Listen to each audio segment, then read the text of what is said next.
autorités de ce pays, que le Seigneur bénisse mon pays d'origine, que le Seigneur bénisse l'Europe, l'Afrique tout entière, tous les continents, que la main du Seigneur soit partout et qu'en ce moment je diminue, que le Saint-Esprit prenne le contrôle par la direction de toutes choses maintenant les appareils, que le Saint-Esprit parle à ma place, que c'est pas moi qui parle car c'est pas ma force ni ma puissance, mais c'est pas la puissance du Saint-Esprit, que le Saint-Esprit parle maintenant, que le Saint-Esprit te dispose là où tu es, que tu n'aies pas de trouble dans la prière, que tu n'aies pas de dérangement et que ce que le Seigneur nous dit vraiment soit clair et net au nom puissant de Jésus. Oui, maintenant, monsieur, merci. Merci encore. J'ai toujours dit, je ne cesserai jamais de vous dire merci. Merci pour tous ceux qui regardent. C'est pas un acquis, c'est la grâce de Dieu, vraiment. Tous ceux qui regardent l'émission, je dis toujours merci. Merci de regarder et merci surtout de partager et merci à tous ceux qui se sont abonnés dans notre chaîne YouTube. Notre titre d'aujourd'hui, c'est après ton abonnement avec Jésus-Christ. La semaine passée, c'était la résurrection. Nous avons parlé de l'abonnement à Jésus-Christ. Les gens sont abonnés dans beaucoup de choses. Vous êtes abonnés dans des chaînes, vous êtes abonnés dans des applications, vous êtes abonnés dans beaucoup de choses. Mais est-ce que tu es abonné avec Jésus-Christ? Nous avons parlé de ça la semaine passée et aujourd'hui nous parlons de après l'abonnement avec Jésus-Christ. La semaine passée c'était la résurrection. On a dit c'était un grand jour qui doit être célébré par tout le monde, un jour de victoire qui doit être célébré par tout le monde, célébré partout dans le monde entier. Et puis c'était un jour que normalement les chrétiens, mais ça ne devrait pas être le chrétien parce que Jésus-Christ qui est venu pour le rachat de la terre tout entière. Ça ne devrait pas être seulement les chrétiens qui doivent célébrer, qui devraient célébrer la résurrection. Mais nous avons parlé de l'abonnement. Es-tu abonné à Jésus-Christ? Aujourd'hui, c'est après l'abonnement. La semaine, nous parlons de après l'abonnement. La Bible déclare que mon peuple meurt par manque de connaissance. Et Christian Polémique, c'est le moyen que le Seigneur utilise, pas par ma force, mais par la puissance du Saint-Esprit, pour amener la connaissance dans beaucoup de personnes. Il y a beaucoup de sujets. Si tu vas dans Christian Polémique Media TV, il y a beaucoup de sujets, beaucoup d'émissions qui sont traitées. Parfois, ce sont des sujets qui ne sont même pas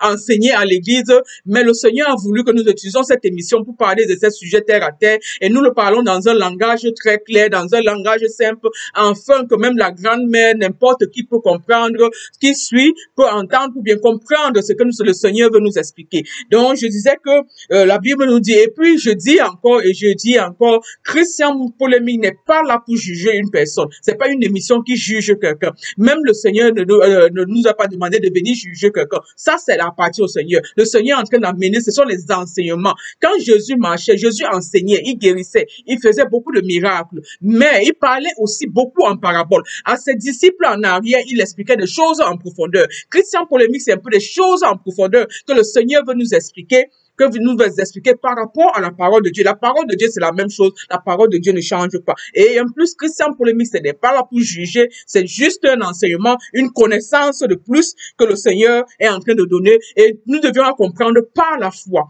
C'est pour ça que je dis que le Saint-Esprit t'aide à comprendre, que le Saint-Esprit te dispose là où que la présence de l'Éternel soit avec nous maintenant. Et nous devions comprendre et agir. C'est par la foi que nous faisons ces choses. La Bible se comprend par sa puissance, la Bible se comprend par la puissance du Saint-Esprit. Et beaucoup sont dans les contextes bien précis. Il y a des choses qui sont écrites dans la Bible, c'est dans des contextes bien précis. Ça veut dire que il faut lire la Bible. Parfois, il y a des Bibles qui ont des explications. Quand tu lis un chapitre, ça t'explique comment tu dois aller dans d'autres chapitres pour essayer de plus comprendre le contexte de ce chapitre, le chapitre que tu as lu. Il n'y a pas de contradiction dans la Bible, dans la parole de Dieu. Donc, la semaine passée, nous avons parlé. J'ai dit qu'il y avait quelqu'un qui m'a envoyé un message pour me dire que la Bible ne glorifiait pas, n'honorait pas les femmes. J'ai dit non, la personne n'a pas lu vraiment la Bible, ou la personne n'est pas en train de comprendre la Bible, ou bien la personne est en train de prendre la Bible dans un seul contexte et laisse tout le reste de la Bible. C'est pas comme ça qu'il faut lire la Bible. La Bible, le seul Dieu est celui qui a honoré la femme. J'ai dit la femme, tu es spéciale aux yeux de Dieu. Tu es spéciale dans le plan de Dieu. Tu as le droit, tu as le devoir et tu as même l'obligation de te connecter à Dieu. Parce que dans le programme que Dieu a fait avec la femme depuis le commencement, il y a ce programme que Dieu a fait avec la femme. Dieu avait prévu que la femme serait dans le plan de la fin. Nous sommes déjà dans les moments chaotiques qui se passent maintenant. Ce n'est pas la fin. La Bible nous dit c'est le comme vous verrez toutes ces choses. Ce serait le commencement de la fin des choses. Ce n'est pas la fin des choses. Et Dieu avait programmé ce moment-là depuis le commencement. Quand Dieu a créé la femme, Dieu a endormi Adam. Dieu a endormi Adam. Il a créé la femme. Quand Dieu a créé la femme, Adam n'était pas là. Dieu ne voulait pas ne voulait pas que quelqu'un soit au courant. Sache ce qu'il était en train de faire. Et il a créé la femme, une femme merveilleuse. Il a parlé à la femme. Il a sculpté la femme. Il a bâti la femme. Il a mis tous les éléments où la femme est capable. C'est pour ça que nous voyons, quand on dit souvent la femme est un être faible, moi je dis non. Dieu n'a pas créé la femme à un être faible. Dieu qui a pris son temps. Il a endormi l'homme parce qu'il ne voulait pas qu'il y ait d'interférence entre lui et la femme. Parce qu'il avait un programme spécial pour la femme. Pour la fin de cet temps. J'ai déjà fait dans beaucoup d'autres émissions passées. J'ai parlé un peu de ça. Donc je ne vais pas revenir dessus. Notre YouTube channel c'est Christian Polémique Média TV. Il y a beaucoup d'émissions là-bas. Dieu a fait endormir la femme. Il a mis ce programme spécial dans la femme. Ce programme qui devrait se manifester. C'était le programme du rachat. Parce que Dieu est Dieu. Il savait un peu ce qui va arriver. Quand Satan a trompé la première femme qui était Ève. Il a cru qu'il avait réussi à déranger, à gâter tout, mais il n'avait pas compris que Dieu, en faisant la femme, avait mis un programme spécial à la femme. Et Dieu avait prévu ça. Dieu avait déjà programmé aussi une autre femme. C'est pour le rachat de la terre. Comme Satan avait détruit tout et la terre était maudite, il fallait racheter la terre. Quand Dieu a envoyé Jésus-Christ pour venir sur la terre, Dieu a envoyé encore Jésus-Christ de venir entrer dans une autre femme. Satan a utilisé une femme pour détruire la terre. Dieu a décidé d'utiliser une autre femme pour racheter la tert. Jésus-Christ est venu entrer dans Marie. Et quand Jésus-Christ est venu entrer dans Marie, Dieu a encore écarté l'homme parce que Dieu ne voulait pas. Je vous ai dit que le programme que Dieu avait avec la femme, c'était entre Dieu et la femme. Personne. Il a fait endormir l'homme la première fois pour créer Ève. Il a écarté Joseph encore, le fiancé de Marie, pour permettre que Jésus-Christ vienne pour le rachat de la terre, pour racheter cette terre que le diable avec sué, le diable avait tout gâté. Il est venu dans Marie. Et encore, j'ai dit quoi? Que après cela, c'est pour ça que j'ai dit, Dieu a honoré les hommes et Dieu a honoré les femmes dans la Bible. Quand celui qui me dit que Dieu n'a pas honoré les femmes, c'est pour ça que j'ai dit qu'il a peut-être pris un contexte et il s'est basé sur ça. Parce qu'il faut lire la Bible. La Bible se trouve dans le contexte et la Bible ne se contredit pas. Il faut le lire, il faut le comprendre, il faut demander la puissance, l'aide du Saint-Esprit pour pouvoir comprendre beaucoup de choses dans la Bible. Dieu a honoré et les hommes et Dieu a honoré et les femmes dans la parole de Dieu. Il a utilisé une première femme, il a créé une première femme, il a endormi l'homme, il a fait un programme spécial avec cette femme. Satan, en trompant cette femme, croyant qu'il avait tout gâté. Mais non, Dieu avait un autre plan. Dieu a prévu une autre femme encore, qui est Marie. Il a encore écarté l'homme qui était son fiancé Joseph et il fait venir le Seigneur Jésus-Christ par Marie qui venait racheter la terre. Et le Seigneur Jésus-Christ est venu. C'est pour ça, la semaine passée, nous avons célébré la résurrection qui était le passage obligé, qui était la mission de Jésus-Christ, parce qu'il fallait racheter la terre. Il est allé à la croix, il était maltraité, le Satan a pris ça, l'a maltraité et tout ça. Mais Satan faisait aussi partie du plan de Dieu. Quand il croyait que c'était la victoire, non, Dieu, la Bible nous dit, tout concourt au bien de ceux qui suivent, qui aiment le Seigneur. Tout concourt au bien. Donc, Satan, Dieu a même utilisé Satan pour accomplir sa mission qu'il avait, que Jésus qui s'était venu accomplir sur la terre. Et après encore ça, j'ai encore dit quoi? J'ai encore dit que Dieu a encore utilisé une autre femme. Dans les trois étapes, la première étape qui était l'étape d'Ève, la deuxième étape qui est l'étape de Marie, la troisième étape encore qui était encore une femme. Une femme. Dieu t'a donné cette mission-là. Dieu t'a donné la mission, c'était la mission de l'enfantement. Une très grande mission et qui était pour le rachat de la terre. Et Dieu a encore utilisé une autre femme. Dieu a encore utilisé une autre femme pour amener encore le salut sur la terre, pour amener le rachat, pour finaliser. Dieu a utilisé une autre femme pour finaliser le rachat de la terre. Pour finaliser le rachat de la terre. Cette femme maintenant s'appelait, qui m'a toujours Marie-Madeleine. Marie-là, Dieu a utilisé cette femme. Toi, la femme, tu dois prendre ta mission au sérieux. Tu dois prendre ta mission au sérieux. Ne te néglige pas. Dieu t'a utilisé. Dieu t'a programmé. Dieu avait déjà arrangé que tu ferais partie de cette terre. Tu ferais partie du rachat de cette terre. Tu serais utilisé pour amener le rachat de la terre. Donc, toi, femme, ne te néglige pas. Dieu t'a programmé. Dieu t'a programmé depuis la création. Dieu a mis ce programme en toi depuis la création pour amener le salut sur la terre. Donc, je disais que Dieu a encore utilisé une autre femme. Dieu a encore utilisé une autre femme pour, après la résurrection, quand Jésus-Christ est sorti du tombeau, qu'est-ce que Dieu a fait? Quand Jésus-Christ s'est présenté, Jésus-Christ s'est présenté encore à une autre femme.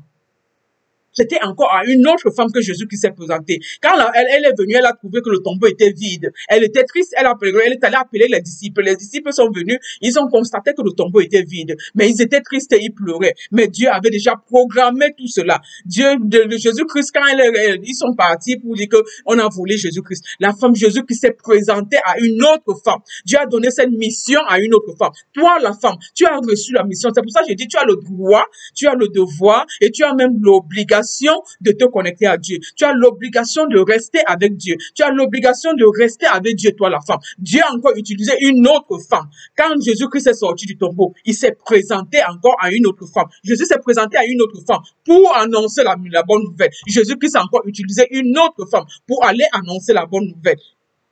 Pour aller annoncer la bonne nouvelle, c'était encore une autre femme. C'était encore une autre femme que Jésus-Christ a utilisée. Pour le rachat de la terre. Pour le rachat de la terre. Donc, toi, la femme, ne te néglige pas. Toi, la femme, ne te décourage pas. Toi, la femme, tu as été programmée pour cette grande mission de la fin de temps. Tu as été programmée pour cette mission qui est maintenant. Cette mission que Dieu est en train d'accomplir avec nous. Cette mission que Dieu a programmée. Savait que Satan croyait que quand Jésus-Christ est mort, tout était fini. Non, il n'avait pas compris il y a la suite de l'affaire. Ce n'était pas la suite de l'affaire. Jésus-Christ devait aller à la croix. Jésus-Christ devait mourir. Le sang de Jésus-Christ devait couler pour acheter la terre. Le sang de Jésus-Christ devait couler pour acheter la terre. Toi, femme, tu as été programmée pour ce temps pareil. Jésus-Christ a envoyé, a appelé, a pris une autre femme, a envoyé une autre femme pour annoncer la nouvelle de la résurrection. La nouvelle de la résurrection a été annoncée par la femme. La nouvelle de la résurrection a été annoncée, a été donnée à une femme. La première femme à devenir apôtre. C'était une femme qui est devenue la première apôtre. Les disciples de Jésus, quand ils suivaient Jésus, ils n'étaient pas encore des apôtres. C'est après la mort de Jésus qu'ils sont devenus des apôtres. Ils n'étaient pas encore apôtres. C'est une femme qui est devenue la première apôtre. Donc, quand il y a eu cette polémique sur le titre « Les femmes pasteurs » et tout ça là, il faudrait que les gens comprennent bien la mission que Dieu a accordée à la femme. La mission que Dieu a accordée à la femme. Les disciples sont devenus des apôtres. C'était cette femme que Jésus-Christ a rencontrée. Jésus-Christ a donné cette mission d'apôtre à cette femme, à cette femme-là. Elle était la première à recevoir. Et elle-même qui est allée annoncer aux disciples de Jésus que Jésus-Christ est ressuscité. Elle est allée annoncer, elle était la première à aller annoncer la nouvelle, annoncer la victoire de la résurrection. Jésus-Christ est ressuscité. C'était à une femme. Elle est devenue la première apôtre. Les disciples étaient des disciples avant la mort de Jésus. C'est après la mort de Jésus qu'ils sont devenus des apôtres. Il y a une femme qui était la première à être apôtre selon le plan de l'Éternel. C'était une femme. C'était une femme. Elle est devenue disciple par la grâce de l'Éternel. C'était la première femme à devenir disciple. Cette résurrection qui est la nouvelle alliance avec Jésus-Christ est très importante dans la marche avec le Seigneur. Cette résurrection est très, très importante dans la marche avec le Seigneur. Il y a un très grand avantage dans l'utilisation de l'alliance que nous avons à travers le sang de Jésus-Christ. Après ton abonnement avec Jésus-Christ, qu'est-ce que tu as fait? Tu dois prendre avantage. Tu dois prendre l'avantage sur ta marche avec le Seigneur Jésus-Christ. Il y a cette alliance que tu as eue avec Jésus-Christ. L'utilisation du sang de Jésus. Tu dois prendre avantage de ça. Tu dois prendre avantage de ça. La Bible nous dit qu'ils l'ont vaincu à cause du sang de l'agneau et la parole de leur témoignage. Le sang qui a coulé à la croix, le sang de rachat de la terre. La Bible nous dit ils l'ont vaincu à cause du sang de l'agneau et la parole de leur témoignage. Le sang de Jésus-Christ. Toi, la femme, tu as été la femme. Dieu t'a utilisé à tous les niveaux. Dieu t'a utilisé au commencement. Il t'a créé seul. Il t'a utilisé pour faire venir Jésus-Christ. Il a écarté encore l'homme. Il t'a encore utilisé pour aller annoncer la résurrection. Les disciples sont venus, n'ont pas trouvé Jésus. Ils sont partis, ils ont cru que Jésus a annoncé à la femme d'aller qu'il est ressuscité. C'est la femme qui a eu le premier message, ce premier message. C'est la femme qui est devenue première apôtre. Les disciples de Jésus, avant Jésus-Christ, n'étaient que les disciples. C'est après Jésus qu'ils sont devenus apôtres. Mais la femme a reçu cette mission, la première, d'aller annoncer le message de la résurrection. C'est elle-même qui est allée annoncer aux disciples. C'était à la femme que Dieu a donné cette loi. Donc Dieu avait ce programme de la femme depuis le commencement. Dans ce temps de la fin, le rachat de la terre. Femme, ne te néglige pas. Femme, là où tu es, ne te néglige pas. Tu as reçu cette mission. Tu as le droit, le devoir et l'obligation de te connecter à Dieu. Et pour la mission que Dieu a créée, cette fin de temps, vous voyez des choses qui sont en train de se passer. Le Seigneur est en train de permettre que beaucoup de femmes prennent beaucoup de niveaux élevés. Beaucoup de femmes se mettent maintenant dans le lit dans beaucoup de domaines. C'est parce que c'est le temps que le Seigneur avait programmé pour avoir mis ce programme dans la femme. Quand il a endormi l'homme à la création, quand il a permis que Jésus vienne à travers Marie, et quand Jésus qui a encore permis que c'est à la femme qu'il a annoncé le message de la résurrection. C'était la première femme. Les hommes n'étaient pas. Il a laissé partir les hommes. Il a annoncé cela à la femme. Elle est allée annoncer. Elle est devenue la première femme apôtre.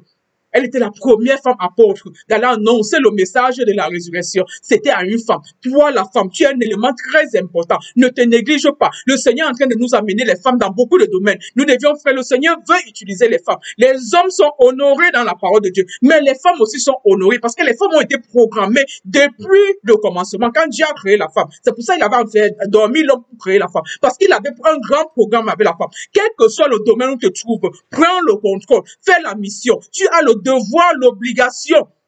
Tu as le devoir, tu as l'obligation de te connecter à Dieu parce que tu as une grande mission que le Seigneur t'a donnée, toi, la femme. Ne te néglige pas. Quel que soit le domaine, j'ai dit ça dans une émission il y a 2 semaines, quel que soit le domaine où tu te trouves, Dieu va t'utiliser puissamment. En ce temps du commencement de la fin, en ce temps qui est devenu chaotique, Dieu a programmé d'utiliser beaucoup les femmes. Je ne suis pas en train de downgrade les hommes ou bien de non. C'est juste ce que le Seigneur permet que nous soyons au courant maintenant. C'est Dieu qui permet que, parce qu'il y a ce programme-là, vous voyez dans beaucoup de choses, les femmes sont en train d'être célébrées dans beaucoup de domaines. C'est Dieu qui a permis ça. Ce n'est pas un hasard. C'est Dieu qui est en train de permettre ça. Parce que c'est quelque chose qu'il a commencé depuis la création. Toi, femme, ne te néglige pas. Il te soit utilisé. Connecte-toi à Dieu. Si ça n'a pas encore commencé, si tu n'es pas encore en train d'être utilisé, c'est que tu n'es pas encore connecté à Dieu. L'émission passée, nous avons parlé de ton abonnement avec Jésus-Christ. Est-ce que tu es abonné? Nous sommes abonnés dans beaucoup d'applications, dans beaucoup de choses, dans des télévisions, des chaînes, mais est-ce que tu es abonné à Jésus-Christ? Est-ce que tu es abonné à ton Dieu? Ton abonnement avait dit, aujourd'hui, nous parlons de l'après-abonnement. Quand tu vas, par exemple, dans un nouveau travail, on te donne les bénéfices qui sont attachés à ce travail-là. Quand tu es abonné avec l'Éternel, il y a des bénéfices qui sont attachés à ton abonnement. Est-ce que tu es en train de prendre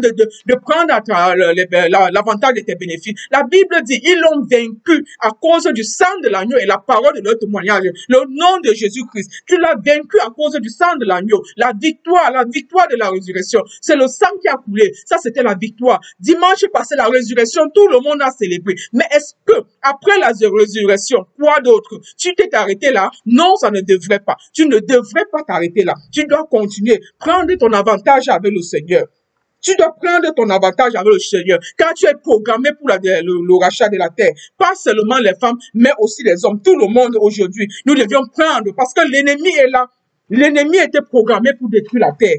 Je vous ai déjà expliqué dans d'autres émissions pourquoi l'ennemi ne veut pas. L'homme est supposé être en collaboration parfaite avec Dieu et être dans l'avantage. Utiliser le nom de Jésus-Christ, utiliser le sang de Jésus-Christ. Mais l'ennemi ne veut pas parce que c'était sa position avant. À cause de la désobéissance et de l'orgueil, il a perdu cette position et Dieu a donné cette position à l'homme et l'ennemi ne veut pas. Donc l'ennemi utilise tous les plans. Maintenant, après la résurrection, à la croix, le sang de Jésus, la Bible nous dit le sang de Jésus-Christ a coulé. Et quand le sang de Jésus a coulé, la Bible nous dit tout était accompli. Maintenant, nous devions, c'est les bénéfices qui sont attachés. En plus de tous les bénéfices que nous pouvons avoir, il y a ces bénéfices, le nom, la puissance dans le nom de Jésus et la puissance dans le sang de Jésus. C'est très important. Ça, c'est les bénéfices. Est-ce que tu es en train de prendre avantage de ton abonnement avec le Seigneur? Est-ce que tu es d'abord abonné avec le Seigneur? Est-ce que tu es en train de prendre avantage de ton abonnement avec le Seigneur? Et c'est par la foi, dans ces paroles, c'est par la foi. Car tout au commencement, tout a été fait par la parole. Éternel est la parole. Tout a été fait par la parole. Et tout cela, ton avantage et tes bénéfices, c'est par la parole, la puissance de la parole. La Bible nous dit, la vie et la mort est dans la puissance de ta langue. Ce que tu dis est très important. C'est pas ça. Tu as ce bénéfice qui est attaché à ton, qui vient avec ton attachement à l'Éternel. Tu as ce bénéfice qui vient avec ton abonnement au Seigneur. Tu as ce bénéfice, le nom de Jésus-Christ, le sang de Jésus-Christ. Tu devrais l'utiliser. Tu devrais l'utiliser. Parler du sang de Jésus-Christ qui purifie. Parler du sang de Jésus-Christ qui purifie. Ça nous protège sans que nous puissions comprendre. La vérité de la corrélative de la crucifixion avec Jésus-Christ, c'est méconnaître la vraie puissance et l'œuvre de la rédemption du Calvaire, le sacrifice de la croix. Le sacrifice de la croix. Il faut comprendre le sacrifice de la croix. C'est très, très important. Nous célébrons, nous avons célébré dimanche passé. Partout dans les églises, partout c'était célébré. Mais est-ce que nous avons compris ce sacrifice de la croix? Ce sacrifice qui a été fait à la croix. Il faudrait comprendre ce sacrifice-là. Croire avec la tête, ce n'est pas croire avec le cœur. Croire avec la tête, ce n'est pas croire avec le cœur. Notre tête doit descendre dans notre cœur et que notre intelligence soit renouvelée, en que nous puissions comprendre les choses de l'Éternel. Afin que nous puissions comprendre la parole de l'Éternel. Quand tu dis tu crois avec la tête, ça ne veut pas dire que c'est dans le cœur que tu crois. La Bible nous dit quoi? Mon peuple m'adore mes lèvres, mais ça ne vient pas de leur cœur. C'est écrit dans la parole de Dieu. Dieu nous connaît. C'est lui qui nous a créés. Il sait tout ça. Mais c'est à nous de prendre cet avantage. Quel est l'avantage que nous prenons dans notre relation avec le Seigneur? Il faut maintenant comprendre, prendre la tête, faire descendre la tête dans le cœur pour que nous puissions comprendre qu'il y a ce bénéfice dans ton abonnement avec Jésus-Christ. Le sang de Jésus, la puissance dans le nom de Jésus et la puissance dans le sang de Jésus. La Bible, Jésus qui nous a dit, il est venu pour nous donner la vie et la vie en abondance. Donc, beaucoup de situations, beaucoup de problèmes, proviennent de quoi? Proviennent du monde invisible. Toutes ces choses-là proviennent du monde invisible, déjà préparées dans le monde des ténèbres par les agents sataniques invisibles. Et cela se manifeste maintenant visiblement dans ce monde à l'aide des agents sataniques visibles qui sont les êtres humains. Il est très important de connaître et de reconnaître la dimension et l'amour de Dieu dans nos vies. C'est très, très important. C'est à partir de là que nous pouvons comprendre beaucoup de choses. La dimension de l'amour de Dieu dans nos vies. Il est très important. C'est pour ça que nous avons notre titre, après ton abonnement. Ton abonnement avec Jésus-Christ. Es-tu d'abord abonné? Tu es abonné partout, dans les applications, dans les groupes, dans tout cela. Mais es-tu abonné avec Jésus-Christ? Et maintenant, quand tu es abonné, ce n'est pas juste pour dire que non. Prends avantage. Tu as beaucoup d'avantages. Dans cet abonnement, ça vient avec beaucoup d'avantages. En plus des avantages visibles, tu as des avantages invisibles que le Seigneur, la Bible, quoi.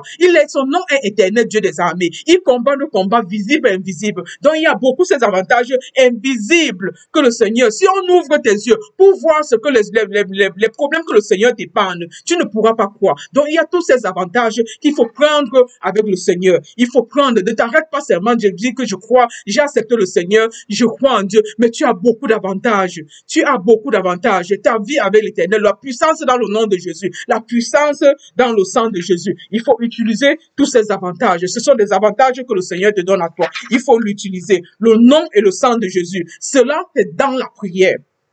Et c'est l'arme la plus efficace contre les puissances des ténèbres. Quand tu vas dans la prière, tu prends le nom de Jésus-Christ, tu prends le sang de Jésus-Christ. Nous avons été créés pour être les représentants de Christ sur terre. Toi et moi, nous sommes les représentants de Christ physique et spirituel sur terre. Et nous devons agir à sa place. Mais aussi, l'utilisation du nom et le sang de Jésus est d'une efficacité, mais cela varie. Ça varie selon les circonstances, les personnes qui l'utilisent et dans différentes zones.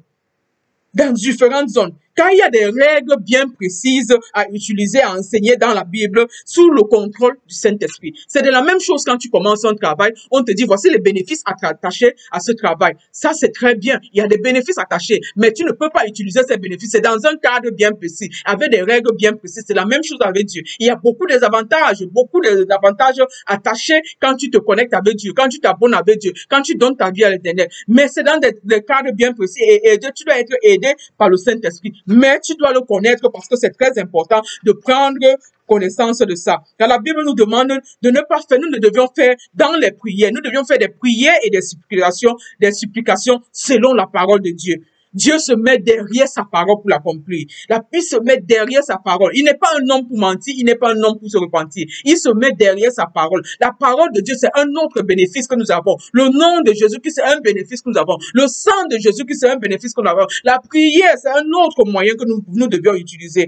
Car de la même manière que le monde invisible le monde visible, vous voyez les gouvernements, ils sont organisés. C'est comme ça que le monde invisible de Satan aussi est organisé en gouvernement et tout ça là, pour détruire la terre. Je vous ai dit que le but de Satan, le but de l'ennemi, c'est pour te détruire toi et moi. Il ne veut pas que nous ayons cette relation parfaite avec Dieu. Donc son but, c'est de détruire ça. C'est à nous maintenant que Dieu nous a donné autorité. Dieu nous a donné autorité. La Bible nous a dit quoi? Il nous a donné autorité de marcher sur tous les serpents, scorpions et toutes les puissances de la terre. terre. Pour comprendre cela, il y a une émission dans Christian Polémique Média TV. J'ai expliqué un peu les puissances de la terre, les autorités. J'ai donné une explication de ça. Il faut comprendre, mais ce n'est pas ta force, car tu n'es qu'un être humain. Mais à part la puissance du Saint-Esprit, que tu peux réussir à faire cela. Et c'est avec les armes que Dieu nous a données. Donc, comme les gouvernements sont établis, sont organisés, ils ont des ministres, c'est comme ça aussi que le monde satanique est organisé avec ses ministres. Et ils changent ses ministres par rapport aux situations. Tu vas voir, tu fais une prière aujourd'hui, ou bien tu as une situation aujourd'hui, et dans 2 semaines, dans 1 mois, dans 2 mois, la même situation peut revenir, mais sous une autre forme. Et les mêmes prières ne marchent plus. Non, Satan change ses ministres par rapport à la situation. Par rapport à la situation.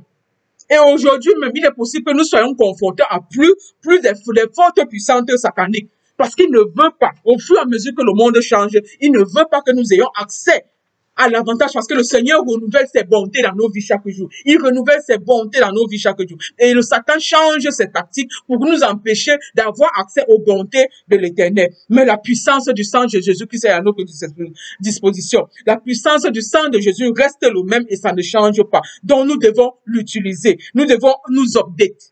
Le sang de Jésus ne change pas. Le sang qui a coulé à la croix, nous avons célébré la résurrection la semaine passée. Ce sang-là, c'est pas la parole, c'est pas la foi, c'est pas la puissance du Saint-Esprit. C'est la même chose, les mêmes victoires. Quand vous entendez, les gens ont eu la victoire c'est écrit dans la parole de Dieu. Dieu ne change pas. Dans ce moment-ci, les mêmes victoires sont disponibles. Ce n'est que l'ennemi qui a changé ses techniques d'attaque.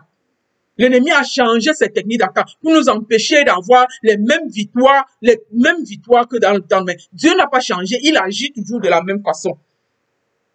Nous devions nous update. La Bible nous parle du renouvellement de notre intelligence. Nous devions nous update. Et ça dépend de chaque personne. Ça dépend de ta relation personnelle avec Dieu.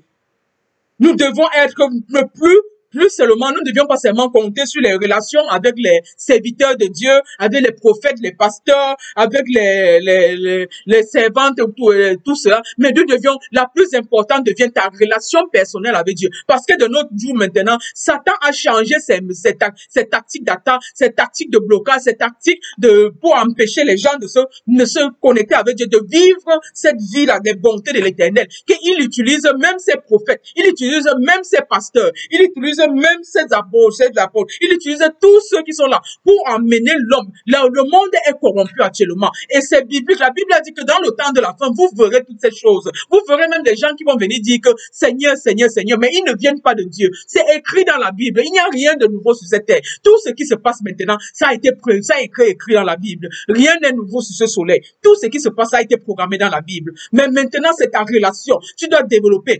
Je le dis comme quoi. Le renouvellement de l'intelligence, c'est adopter ta nouvelle relation avec le Seigneur. Ça ne veut pas dire que tu vas éclater, parce que parmi ces pasteurs et ces faux prophètes, ces faux pasteurs, il y a même beaucoup de fausses églises. Mais c'est le discernement. C'est très important d'avoir le Saint-Esprit. C'est très important de demander au Seigneur. C'est très important de checker les Écritures, de sonder les Écritures. Tu peux le faire toi-même. Tu peux le faire, tu n'as pas besoin. Je veux dire que Christian Polémique, le Seigneur Jésus-Christ expliquait beaucoup de choses. Il enseignait, il guérissait, il parlait en parabole, mais à les disciples, il l'expliquait en privé. Ça, c'est Christian Polémique, c'est le moyen que le Seigneur est en train de t'expliquer, toi, en privé, pour que tu comprennes. Parce que même dans les endroits des églises, on ne va pas parler de ça. Mais le Seigneur veut que nous nous rapprochions plus de lui. En ces temps de la fin, nous devions nous rapprocher plus de l'Éternel. Le salut ne serait pas dans un mur. L'église, ce n'est que les 4 murs. Le salut ne serait pas quoi? J'ai dit toujours, le salut est individuel. Le Dieu ne va pas t'appeler avec ton frère ou ta soeur ou ton mari ou ta femme ou tes parents, tes enfants. Non, chacun va passer devant Dieu seul. Quand Adam a été créé, Ève n'était pas là. Quand Ève a été créée, Adam n'était pas là. Donc tout cela, le salut individuel, chacun va passer seul devant l'Éternel. Même vous voyez quand une femme met au monde, chaque personne vient seule. Même si ce sont les jumeaux, il y aura des secondes ou des minutes de différence entre les enfants. C'est comme ça que le salut individuel, chacun va passer seul devant le Seigneur. C'est pour ça que le Seigneur, en ce moment, veut nous enseigner que nous devions nous rapprocher plus près de l'Éternel. L'église, c'est très bien, c'est la parole de Dieu, c'est bien, mais maintenant, parce qu'il y a beaucoup, il faut sonder, il faut savoir ou pas. Même quand tu es dans l'église, ta relation personnelle avec l'Éternel est très importante. Ta relation personnelle, parce que quand le pasteur doit parler, il faut que tu aies aussi une relation personnelle. Tu as besoin d'avoir le Saint-Esprit pour comprendre ce que le pasteur est en train de dire. Pour comprendre. Le pasteur voici comment ça se passe. Le pasteur vient prêcher un message. Il y a 10 personnes, 20 personnes, 30, 500 ou 100 personnes, quel que soit le nombre de personnes. Chacun a un problème particulier. Ton problème est différent de ton voisin. Et maintenant, le Saint-Esprit va t'aider à prendre ce message-là comme la solution à ton problème. Ce message que tu reçois, ce n'est pas le même message que le Saint-Esprit va résoudre le problème de ton voisin ou le problème de celui de derrière. Parce que vous n'avez pas les mêmes problèmes. Mais la parole de Dieu ne change pas. La parole de Dieu est là pour résoudre. Cette même parole peut résoudre le problème de 100 000 personnes de différents problèmes. Ça, c'est le mystère et la dimension de la grandeur de Dieu.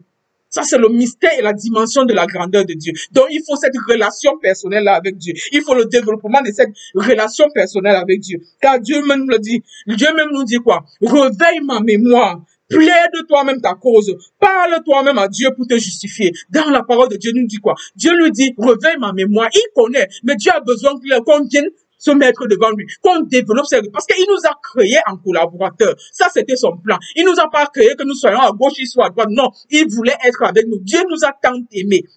Il nous a tant aimés, il veut rester avec nous.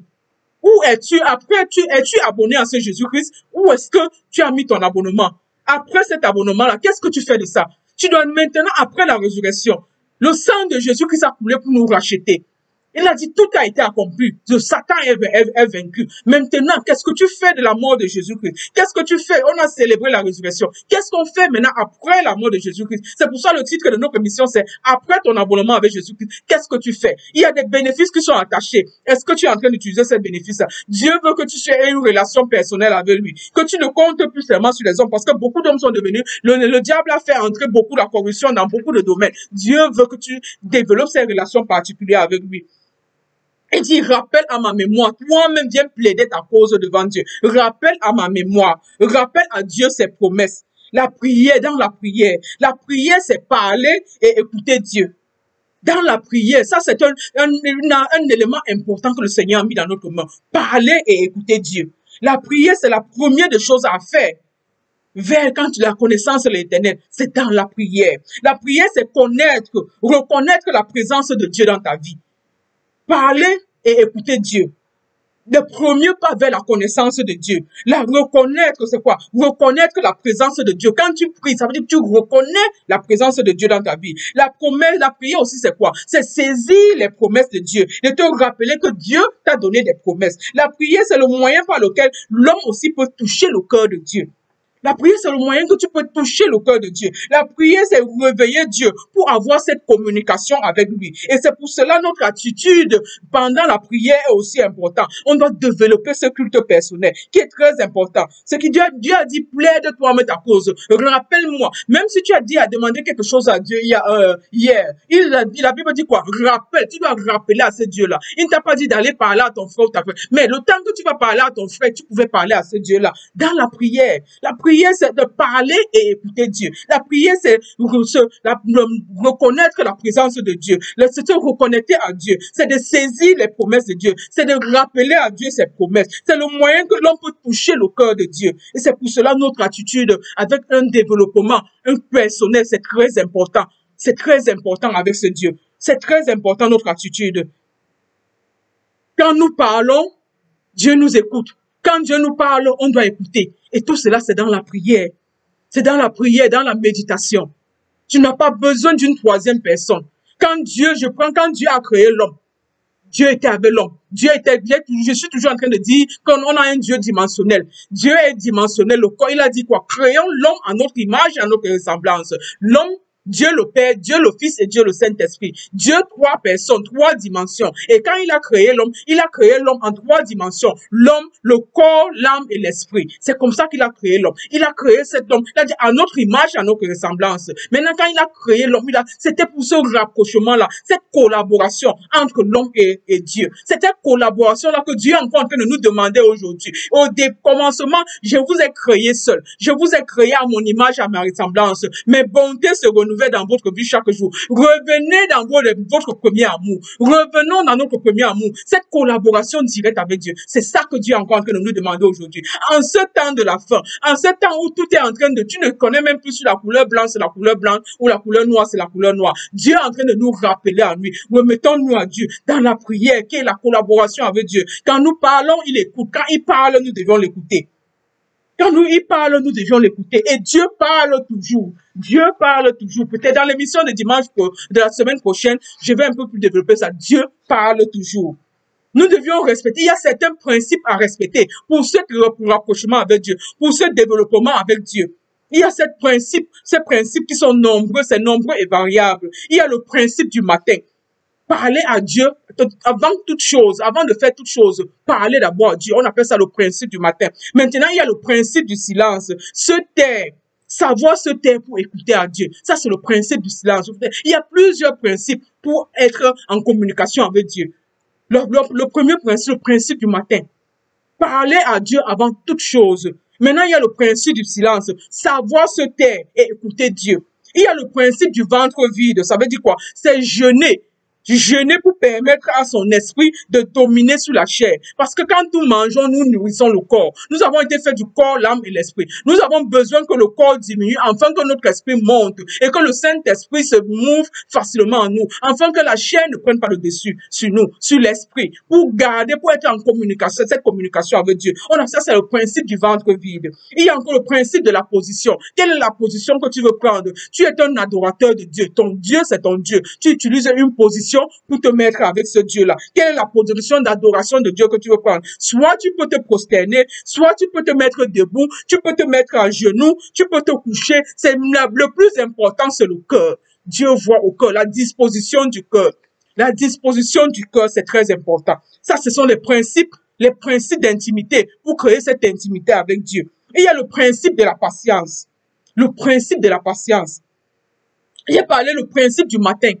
Parler à Dieu avant toute chose. Le principe du silence. Se taire pour apprendre à écouter Dieu. Le principe du ventre vide. Jeûner pour permettre à l'esprit de monter afin d'être en contact. Donc Dieu est esprit et vérité. Afin d'être en contact avec Dieu. Il y a le principe de la position. Toi en tant qu'adorateur. Adorateur, Dieu est ton Dieu puissant. Tu te mets dans quelle position pour te mettre devant ce Dieu-là? Soit tu peux te mettre à genoux. Tu peux être debout. Tu peux te coucher. Tu peux te prosterner. Mais la position de ton cœur est très importante. Tu dois connecter ce cœur-là. Venir avec humilité devant ce Dieu-là. Ne pas venir avec l'orgueil. Satan a perdu sa place à cause de l'orgueil, rappelez-vous. Faut pas l'orgueil, pas avec Dieu. Il y a maintenant le principe de la patience. Ça veut dire que Dieu n'est pas obligé de vous répondre directement. Parfois, le problème des êtres humains, c'est que on attend que Dieu nous réponde rapidement ou on attend que Dieu nous réponde de la manière qu'on veut. Tu vois, parfois, il y a les gens qui disent que, ok, j'ai besoin de quelque chose. Je donne les conditions à Dieu. Ce n'est pas ce Dieu-là. Ce n'est pas ce Dieu-là. Il y a la volonté permissible, il y a la volonté parfaite. Tu peux donner les conditions à Dieu. Dieu te donne dans la volonté permissible, mais ce n'était pas la volonté parfaite de Dieu. La volonté parfaite de Dieu ne s'accompagne d'aucun chagrin. Parfois, Dieu ne répond pas. Pourquoi? Parce que Dieu trouve qu'il y a encore des choses qu'il a besoin de faire. Il veut encore t'amener à un certain niveau. Il veut que tu fasses telle chose. Dieu, parfois, même veut encore te garder pour lui pour un certain moment avant de t'envoyer dans ce truc-là, avant de te bénir ou avant de t'amener dans cette position. Dieu, on appelle ça la position de la patience. Tu dois être patient avec Dieu. Dieu n'est pas obligé. Dieu répond aux prières, mais il n'est pas obligé de répondre autant que